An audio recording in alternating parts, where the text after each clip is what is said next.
Di tengah kemegahan dan hiruk-pikuk kerajaan Goa Talo, pada tanggal 12 Januari tahun 1631, lahirlah seorang pangeran yang kelak akan mengukir namanya dengan tinta emas dalam sejarah Nusantara.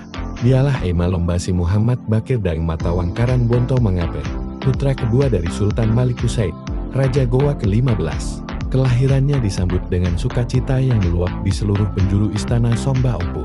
Gendang dan pui-pui dibunyikan, menandakan harapan baru telah tiba bagi kemakmuran dan kejayaan kerajaan maritim yang besar itu.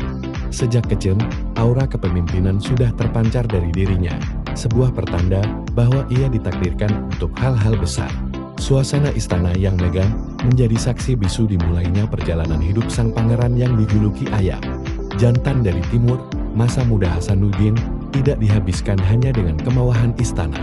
Sejak belia, ia menunjukkan ketekunan yang luar biasa dalam menuntut ilmu. Di bawah bimbingan para ulama dan cendekiawan terkemuka kerajaan, ia mendalami ilmu agama Islam yang menjadi fondasi karakternya. Tidak hanya itu, ia juga sangat tertarik pada ilmu pemerintahan, strategi perang, dan diplomasi.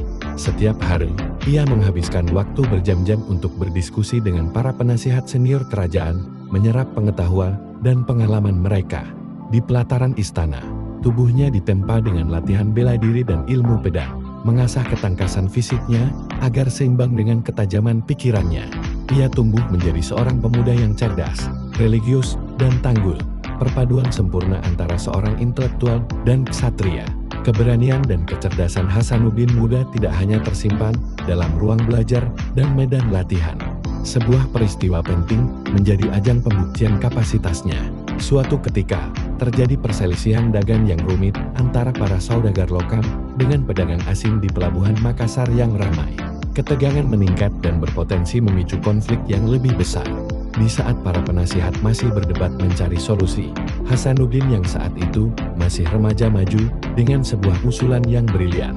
Dengan logika yang runtut dan pemahaman mendalam tentang adat serta hukum niaga, ia berhasil menengahi perselisihan itu dengan adil dan memuaskan semua pihak.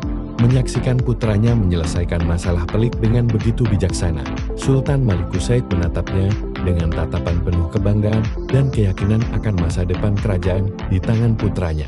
Sejak peristiwa itu, Sultan Malikusaid semakin sering melibatkan Hasanuddin dalam urusan-urusan penting kerajaan. Ia diajak serta dalam pertemuan dewan, perundingan diplomatik, hingga perencanaan strategi pertahanan. Dalam setiap kesempatan, Hasanuddin menunjukkan bakat kepemimpinan yang alami dan visi yang jauh ke depan. Ia tidak canggung memberikan pandangan yang bernas dan seringkali menjadi penentu dalam pengambilan keputusan. Tunas kepemimpinan itu tumbuh dengan subur, dipupuk oleh kepercayaan dan tanggung jawab yang diberikan ayahnya.